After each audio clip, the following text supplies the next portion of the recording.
Hello student, कैसे हो आप सभी। Welcome to another video. तो आज स्टार्ट करते हैं हम कुछ क्वेश्चन जो मैंने इकोनॉमी के लिए हैं। इकोनॉमी के क्वेश्चन स्टार्ट करते हैं, इंडियन इकोनॉमी, जो आपके आने वाले एग्ज़ाम के लिए इम्पोर्टेंट है।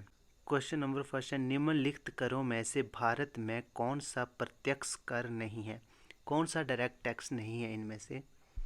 तो आपको ये सामने दिख रहा होगा, गुड्स एंड सर्विस टैक्स, वस्तु एवं सेवा कर जो है वो डायरेक्ट टैक्स नहीं है। डायरेक्ट टैक्सेस वो होते हैं जो आपकी इनकम पे डायरेक्टली होते हैं, और गुड्स एंड सर्विस टैक्स क्या है, जो भी हम चीज़ बाई करते हैं उस पर जीएसटी लगता है। तो जीएसटी हम सरकार को डायरेक्ट नहीं देते हैं, क्योंकि वो हम कोई भी चीज़ बाई करते हैं तो हम एज ए जो हमें सेलर है, जो दुकान वाला है, उसको हम दे रहे हैं। जैसे बिस्किट लेते हैं तो हम बिस्किट का पूरा प्राइस उस दुकानदार को दे रहे हैं, ना कि डायरेक्टली सरकार को टैक्स दे रहे हैं। डायरेक्टली कम देते हैं हम, जैसे इनकम टैक्स है, कॉरपोरेशन टैक्स है, मिनिमम अल्टरनेट टैक्स है, ये सारे जो हैं डायरेक्ट टैक्स हैं, इनडायरेक्ट टैक्स हैं। नेक्स्ट क्वेश्चन, भारत ने किस पंचवर्षीय योजना के दौरान मिश्रित अर्थव्यवस्था को अपनाया था, कब किया था ये?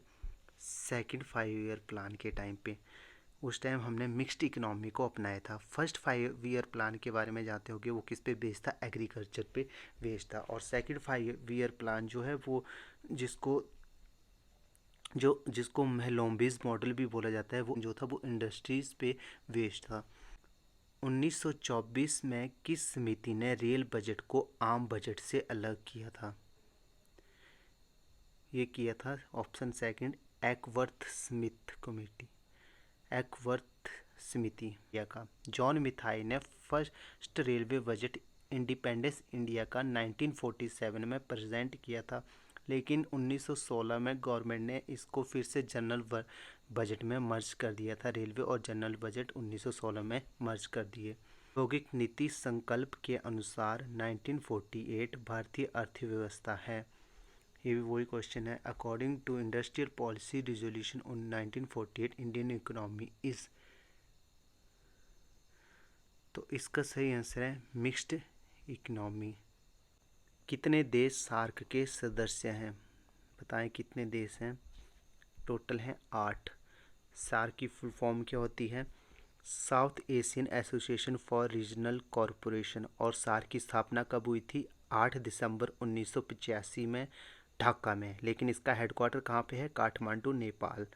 निम्नलिखित में से कौन सा देश विश्व में चावल का सबसे बड़ा निर्यातक है? कहाँ पे सबसे ज़्यादा कौन करता है सबसे ज़्यादा एक्सपोर्ट? वो करता है इंडिया, ना कि China. Next, RBI was nationalise. किस वर्ष में आरबीआई का राष्ट्रीयकरण किया गया? ये किया गया था 1949 में। आरबीआई से रिलेटेड हम कुछ और क्वेश्चन भी कर लेते हैं। तो आरबीआई कब सेटअप हुआ था? आरबीआई जो है हिल्टन यंग कमीशन के द्वारा के रिकमेंडेशन के ऊपर ब्रिटिश ने सेटअप किया था 1935 में।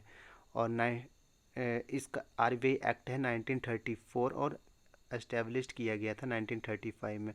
और फर्स्ट गवर्नर कौन थे? ब्रिटिश फर्स्ट गवर्नर थे इसके सर ऑब्सबॉर्न स्मिथ। और इंडिपेंडेंस इंडिया आफ्टर नेशनलाइज्ड के बाद फर्स्ट गवर्नर कौन, इंडियन गवर्नर कौन बने आरबीआई के? वो थे सीडी देशमुख 1949 में। और आरबीआई का हेडक्वार्टर है मुंबई। निम्नलिखित में से किस क्षेत्र की गतिविधियों से कोई वस्तु उत्पन्न नहीं होती? बताइए कि किन में से गुड्स जो प्रोड्यूस नहीं होते हैं। प्राइमरी सेक्टर क्या होता है? जिसमें एग्रीकल्चर वगैरह आते हैं हमारे, या कोई फॉरेस्ट, तो वहाँ पे प्रोडक्शन हो रही है। सेकेंडरी में भी क्या है? मैन्युफैक्चरिंग हो रही है, कोई भी हम चीज़ बन रही है, कोई भी कंस्ट्रक्शन हो रहा है, वो सेकेंडरी में आएगा। और टर्सरी में क्या होता है? टर्सरी में होता है सर्विसेज, जो भी सर्विस कॉमनी, क्योंकि सर्विस में क्या है? ट्रेडिंग हो रही है। ट्रेडिंग किस चीज़ की हो रही है? जो प्राइमरी और सेकेंडरी गुड्स बने उनकी ट्रेडिंग टर्सरी में हो रही है, टर्सरी सेक्टर में। तो टर्सरी सेक्टर में मैन्युफैक्चरिंग नहीं होती। तो इसका आंसर है fourth option, tertiary sector. Next, गरीब पर किस विशेषज्ञ समूह ने खाद्य के साथ गरीबी रेखा की टोकरी में शिक्षा और स्वास्थ्य को शामिल करने का सुझाव दिया? ये किसने किया था? ये किया था तेंदुलकर कमेटी, जो 2004 और 5 में आई थी, इसने इंक्लूड किया था। भारत में निम्नलिखित में से किस राज्य में गरीबी स्तर राष्ट्रीय गरीबी स्तर से ऊपर है? तो पॉवर्टी सबसे ज़्यादा इनमें से किस में है? वो है उड़ीसा में। जो नेशनल की एवरेज पॉवर्टी है उससे ज़्यादा पॉवर्टी है मध्य प्रदेश, उड़ीसा, बिहार और उत्तर प्रदेश में। अब कुछ क्वेश्चन कर लेते हैं हम पॉलिटी के।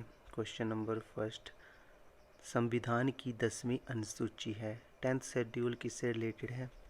जल्दी से सिलेक्ट करें अपना आंसर। इसका ऑप्शन है second, provision regarding disqualification on ground of defection, दल बदल के आधार पे अयोग्यता के संबंध में प्रावधान से रिलेटेड है 10th शेड्यूल। कब आया था 10th शेड्यूल? 1985 में आया था, 52nd अमेंडमेंट के द्वारा लागू किया गया था। और उस टाइम प्राइम मिनिस्टर कौन थे इंडिया के?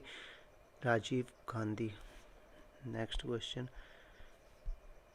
भारत के संविधान में निम्नलिखित में से किस संशोधन को मिनी संविधान भी कहा जाता है? ये तो काफ़ी बार क्वेश्चन आ चुका है एग्जाम में। इसका आंसर है option second, 42nd amendment act.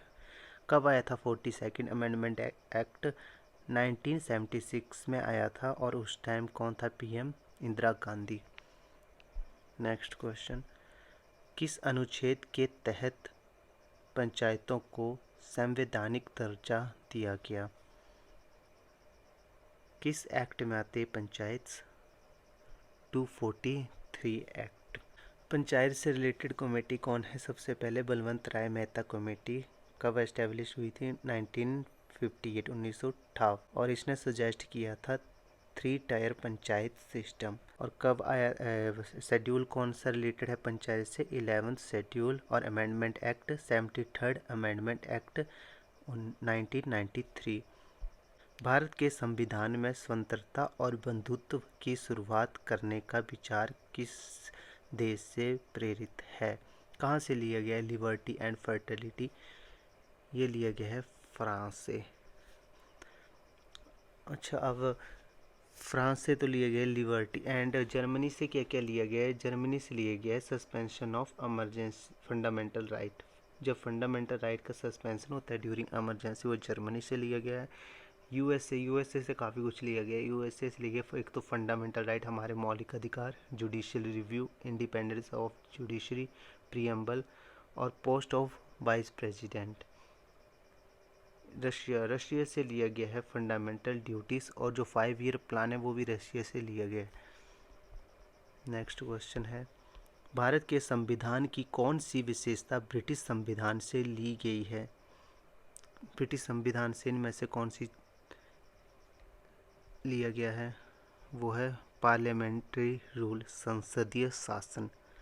Parliamentary rule, संसदीय शासन ब्रिटिश पार्लियामेंट से लिया गया। फंडामेंटल राइट कहाँ से लिया गया बताएं? फंडामेंटल राइट लिया गया यूएसए से, और कंकरेंट पावर्स ऑस्ट्रेलिया से।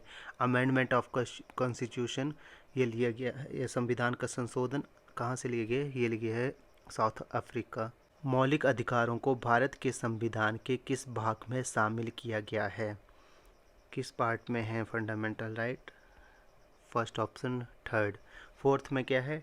Directive principle of state policy, राष्ट्रीय नीति के निर्देशक सिद्धांत, फोर्थ। सेकंड में क्या है? नागरिकता, सिटीजनशिप।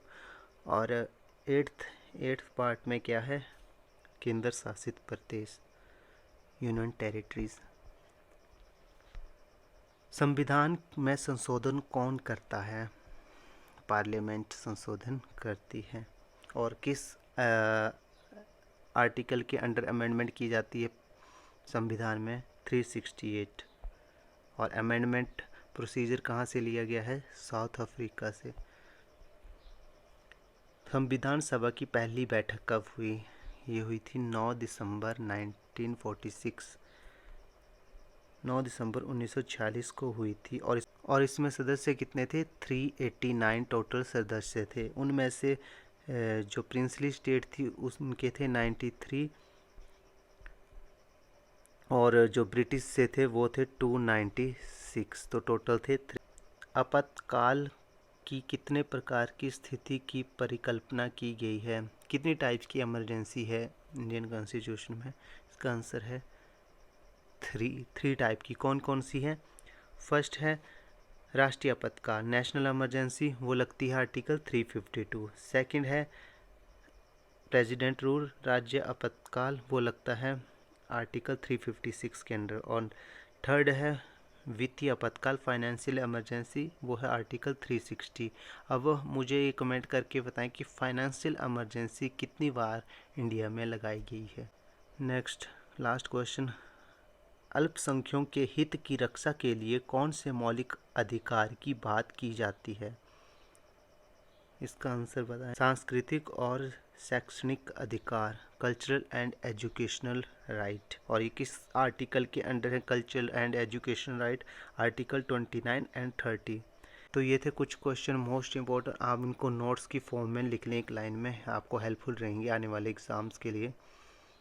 तो अगर आपको वीडियो अच्छी लगी हो तो लाइक एंड शेयर ज़रूर करें, और चैनल पे फर्स्ट टाइम हो तो सब्सक्राइब ज़रूर करें। God bless you.